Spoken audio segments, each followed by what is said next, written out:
for the last 24 years. How do you develop an above average income? And the answer is, become an above average person. Develop an above average handshake. Some people want to be successful, they don't even work on their handshake. As easy as that would be to start on. They let it slide, they don't understand. Develop an above average smile. Develop an above average excitement. Develop an above average interest in other people. Develop an above average intensity to win. See, that'll change everything. Probably one of the most frustrating experiences in life is looking for an above average job with above average pay without becoming an above average person. It's called frustration.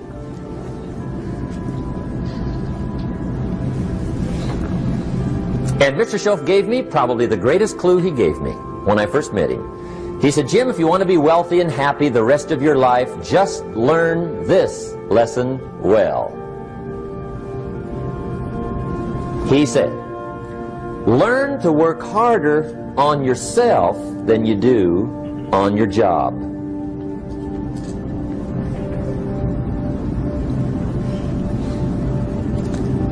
Then Mr. Shoaff gave me probably one of the most important clues among so many things he taught me, but this was in those early days.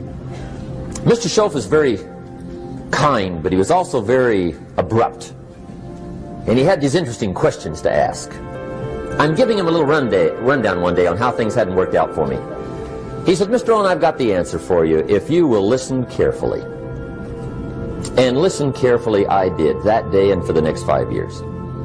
If somebody's wealthy and happy, you gotta listen. He said, Jim, I've only known you a short time.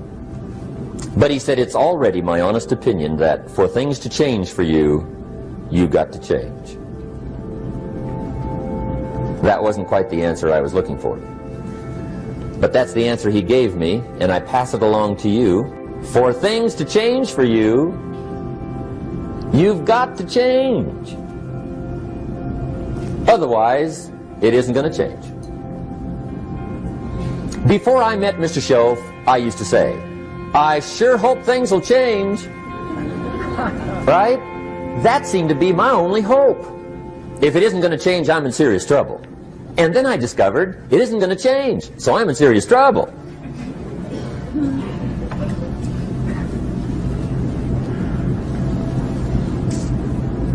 See, I can tell you what the 80s are going to be like. You have dropped into the right place.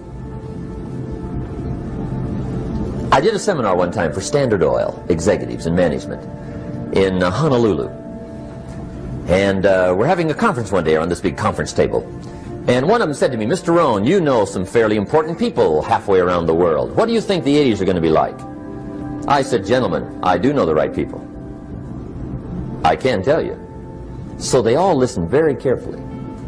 And I said, gentlemen, based on my wide experience, I can really honestly say to you, in my opinion, in the 80s, it's going to be about like it's always been. Aren't you glad you came? That's inside. I don't pass that around just everywhere. Now, of course, I said that to make a point, but I also said it because it's accurate. It's going to be about like it's always been. It isn't going to change. The tide comes in, and then what? It goes out. For 6,500 years that we know of, recorded history, and probably long before that. So it is not going to change. It gets light, and then what? It turns dark. 6,500 years. See, it's not likely to change. And we're not to be startled by that. If the sun goes down, the guy says, what's happened, what's happened? It means he hasn't been here long, I guess, right? It always goes down about this time. The guy says, well, I don't like that arrangement. Well, you got to talk to somebody besides me, right? It gets light, then it turns dark. In rotation, the next season after fall is what? Winter. Pray tell, how often does winter follow fall? Every year regularly for the last 6,500 that we know of. See, it is not going to change. Now, some winters are long, and some are short, and some are hard, and some are easy, but they always come right after falls. It isn't going to change. Sometimes you can figure it out, sometimes there's no way to figure it out. Sometimes it goes well, sometimes it gets in a knot. Sometimes it sails along, sometimes it gets in reverse. See, that's not going to change. The last 6,000 years reads like this: opportunity mixed with difficulty. That's how it reads. It isn't going to change. The man says, well, if it isn't going to change, how will my life ever change? Answer, when you change. And whether I'm talking to high school kids or business executives, my message is always the same. And it goes like this: the only way it gets better for you is when you get better.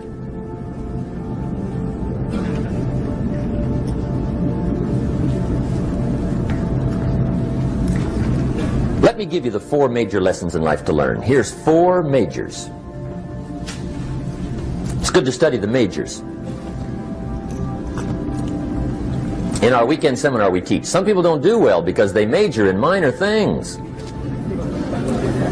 You've got to be on the lookout. At the end of every week, end of every month, you've got to check, make sure you're not spending major time on minor things. We go through that whole series. Majors and minors. Now, let me give you 2 phrases before we get to the 4 majors. This will set it up and you'll see where I'm going. 2 key phrases for your notes. Here's the first one. Life and business is like the changing seasons. That's the first phrase. Life and business is like the changing seasons. One of the best ways to describe life, it's like the seasons. Frank Sinatra sings, life is like the seasons. Now here's the second phrase. Very important. You cannot change the seasons, but you can change yourself. You can't change the seasons, but you can change yourself. And see, that's how life gets better for you, not by chance, but by change. Now, here's the 4 major lessons in life to learn. I've got my first book finished, came out a couple of weeks ago. This is in it, the 4 major lessons in life to learn. Here they are. Number 1, learn how to handle the winters. That's lesson 1. They come right after falls, with regularity. Some are long, and some are short, and some are hard, and some are easy, but they keep coming. You must learn to handle the nights. They come right after days. You must learn to handle difficulty. It comes right after opportunity. You must learn to handle recessions. They always follow progressions. For the last 6,000. See, it isn't going to change. The lesson you must learn is how to handle it. And there's all kinds of winters, right? The winter when you can't figure it out. The winter when it all goes smash. The winter when it turns belly up. The winter when it won't work, when you've run out of money and you've got a broken heart. See, those are winter times. There's all kinds. Economic winters, social winters, personal winters. When your heart is smashed in 1,000 pieces and the nights are unusually long, your prayers seem to go no higher than your head. It's wintertime. Barbra Streisand sings, it used to be so natural to talk about forever, but used to be's don't count anymore. They just lay on the floor till we sweep them away. You don't sing me love songs, and you don't say you need me, and you don't bring me flowers anymore. A song of winter. But see, the disappointments come. Those are normal. That's part of life.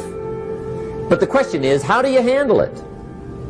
How do you handle the coming winters and the disappointments and the down times? Well, you can't get rid of January by tearing it off the calendar. But here's what you can do. You can get stronger, you can get wiser, and you can get better. The winters won't change, but you can. And that's how life changes for you. See, before I understood, when it was winter, I used to wish it was summer. I didn't understand. When it was hard, I used to wish it was easy. I didn't know. And then Mr. Schoaf gave me a part of his very unique philosophy when he said, "Don't wish it was easier, wish you were better." See, that triggered my whole life change. Don't wish for less problems, wish for more skills. Don't wish for less challenge, wish for more wisdom. That's the key. So that's lesson 1, learn how to handle the winters. Here's lesson 2, learn how to take advantage of the spring. That's the second one. Spring is called opportunity. And spring follows winter. What a great place for it. If you were going to put it somewhere, that'd be the place to put it, right after winter. And pray tell, how often does spring follow winter? Every year with regularity, 6,000. You can almost count on it. See, opportunity always comes. Days follow nights. Isn't that terrific? Opportunity follows difficulty. But here's what you must learn to do. Underline these 2 words in that key phrase. Take advantage. Underline those 2. You must learn to take advantage of the spring. See, just because spring rolls around is no sign you're going to look good come fall. You gotta do something with it. In fact, you have to get good at one of 2 things in life. Planting in the spring or begging in the fall. Or get somebody to do it for you. See, those are about the only alternatives. Now here's what else you must do. Take advantage of the springs quickly, because there's only a few. Just a handful of springs have been handed to each of us. They don't come forever. Life is fairly brief. So you got to read every book you can get your hands on what to do with your springs while they're here. And take advantage, they soon run out. The Beatles wrote, "Life is so short." And for John Lennon, it was extra short. But life is brief. Elton John sings, "She lived her life like a candle in the wind." It's brief. So whatever you're going to do with your life, you got to get at it. Don't just let the springs pass. Here's the third major lesson in life to learn. Learn how to protect your crops all summer. You got to take care of what you start. Sure enough, as soon as you've planted your garden in the spring, the busy bugs and the noxious weeds are out to take it. And here's the next bit of truth. They will take it unless you prevent it. And that's the third major skill to learn. You've got to learn to prevent the intruder from taking all the good you start. It's one of the challenges. Here's 2 key phrases under number 3. First one, all good will be attacked. On this planet. Maybe not the next one we get to, but on this one, all good will be attacked. Every garden will be invaded. Not to think so is naive. And here's the second phrase. All values must be defended. Political values, social values, community values, family values, marriage values, friendship values, business values. Every garden must be tended all summer. Third major lesson. Now here's number 4. Fourth major lesson in life to learn. Learn how to reap in the fall without complaint. Learn to reap come harvest time without complaint. Take full responsibility for what happens to you. It's one of the highest forms of human maturity, accepting full responsibility. It's the day you know you've passed from childhood to adulthood, the day you accept full responsibility. And another note, learn to reap in the fall without apology. Without apology if you do well, and without complaint if you don't. That's maturity. I used to have that long list of reasons why I wasn't doing well. To explain. You got to explain, right? Otherwise you're going to look bad. I used to have this funny list called Reasons for Not Looking Good.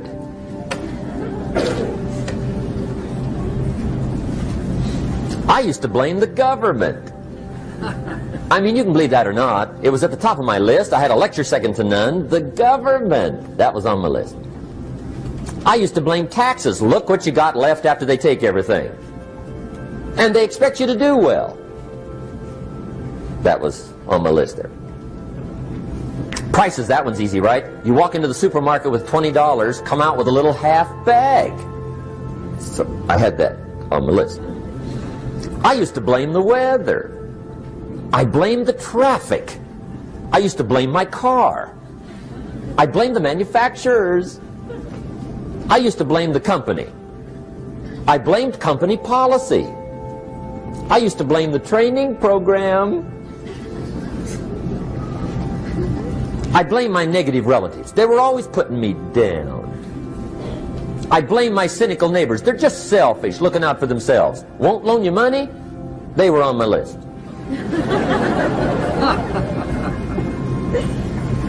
I used to blame the economy. I blamed the community. That's a pretty good list for not doing well, isn't it?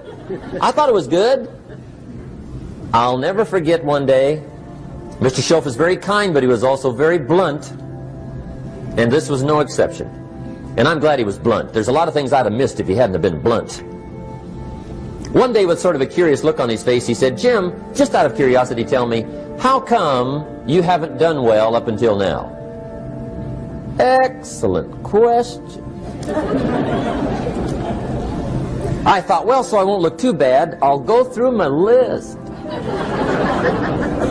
And this list I just gave you, I put that on him. And he was very patient. He let me go through the whole thing, the government, the weather. I went through this whole thing. When I finished, he looked my list over very carefully. He said, "Mr. Rohn, big problem with your list. You ain't on it." How brilliant.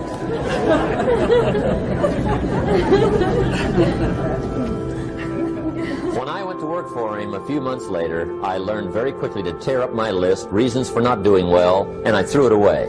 And I got me a fresh piece of paper. And I put one word on it. Me. There's a Black Heritage spiritual that says, "It's not my mother nor my father, nor my brother nor my sister, but it's me, oh Lord, standing in the need of prayer."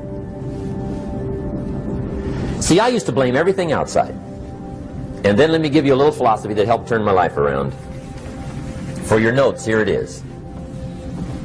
It's not what happens that determines the quality or the quantity of your life. It's not what happens. And the reason is because what happens to about everybody. No different. The sun went down on all of us last night. A common event, a happening. And I found out that the same things can happen to two different people. One gets rich and one stays poor. Why is that? It's because it's not what happens, but rather it's what you do that changes everything. So that's a key phrase. It's not what happens, it's what